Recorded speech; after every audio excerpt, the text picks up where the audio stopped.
তারপর প্যাঁচা কাকু নিজের বানানো ডানাটাকে চিংকি পাখির গায়ে আটকে দেয়। নে, কাজ হয়ে গেল। এখন তুই রেসটা জিতে যাবি রে মা। সবাইকে নিজের সাহস দেখা। এখন তুই যা আর জিতে নিজের প্যাঁচা কাকুর নাম উজ্জ্বল কর। তোমার অনেক অনেক ধন্যবাদ প্যাঁচা কাকু, আমি তোমাকে জিতেই দেখাবো আর তোমার আর মায়ের নাম নিশ্চয়ই উজ্জ্বল করব।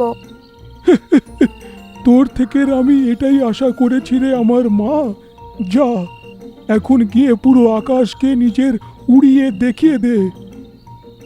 পরের দিন রেসের দিন ছিল। সব পাখি রেসের জন্য তৈরি হচ্ছিল। সবাই নিজেদের মধ্যে কথা বলছিল। আরে বাহ, চিংকি পাখি এলো না। মনে হচ্ছে ও বুঝেই গেছে যে ও উড়তে পারবে না, তাই ও নিজে রেসে ভাগ নিতে এলো না। সবাই এরকমই কথা বলছিল, তখনই চিংকি পাখি বড় বড় ডানা লাগিয়ে উড়তে উড়তে ওখানে আসে। ওকে দেখে সবাই আশ্চর্য হয়ে যায়। এরপর চিংকি পাখি নিজের বড় বড় ডানা দিয়ে উঁচুতে উড়তে থাকে আর তাড়াতাড়ি ফিরেও আসে। দেখতে থাকা পাখিরা খুব হাততালি দেয় আর বলে, সত্যি সাহসী লোকেরা কোনোদিনও হারেই না।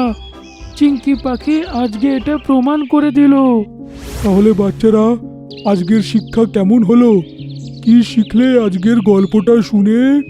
কাকু, আমরা শিখলাম সত্যি যারা সাহস দেখায় তাদের পরাজয় হয় না। যদি আমরা কোনো কাজ মন দিয়ে করি তাহলে ভগবান কোনো না কোনো রূপে আমাদের সাহায্য করবেই। যেরকম প্যাঁচা হয়ে চিংকি পাখির সাহায্য করলো, ওর ডানা বানিয়ে দিল।